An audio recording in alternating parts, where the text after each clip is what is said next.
Kahinaan ng batang lalaki.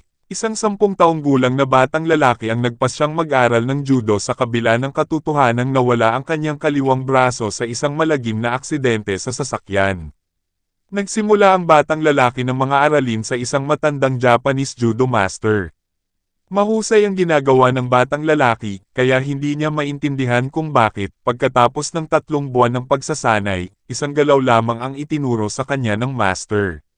Sensei, guru sa Japanese, sa wakas ay sinabi ng batang lalaki, hindi ba't dapat akong matuto ng mas maraming galaw? Ito lang ang galaw na alam mo, ngunit ito lang din ang galaw na kakailanganin mong malaman, sagot ng sensei. Hindi lubos na nauunawaan, ngunit naniniwala sa kanyang guro, patuloy na nagsanay ang batang lalaki.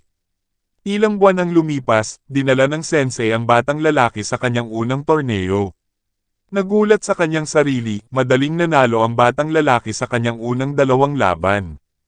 Ang ikatlong laban ay napatunayang mas mahirap, ngunit pagkatapos ng ilang oras, ang kanyang kalaban ay naging hindi mapagpasensya at sumugod, buong husay na ginamit ng batang lalaki ang kanyang nag-iisang galaw upang manalo sa laban. Labis pa ring namamangha sa kanyang tagumpay, ang batang lalaki ay nasa finals na ngayon. Sa pagkakataong ito, ang kanyang kalaban ay mas malaki, mas malakas, at mas may karanasan. Sa loob ng ilang sandali, ang batang lalaki ay tila hindi magagapi. Nag-aalala na baka masaktan ang batang lalaki, humingi ng timeout ang referee. Malapit na niyang pigilan ang laban ng makialam ang sensei. Hindi, pagpupumilit ng sensei, hayaan mo siyang magpatuloy. Di nagtagal pagkatapos magpatuloy ang laban, nakagawa ng kritikal na pagkakamali ang kanyang kalaban, ibinaba niya ang kanyang depensa. Agad na ginamit ng batang lalaki ang kanyang galaw upang idiin siya. Nanalo ang batang lalaki sa laban at sa torneo.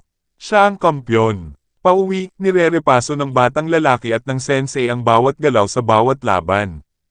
Pagkatapos ay naglakas loob ang batang lalaki na itanong kung ano talaga ang nasa isip niya.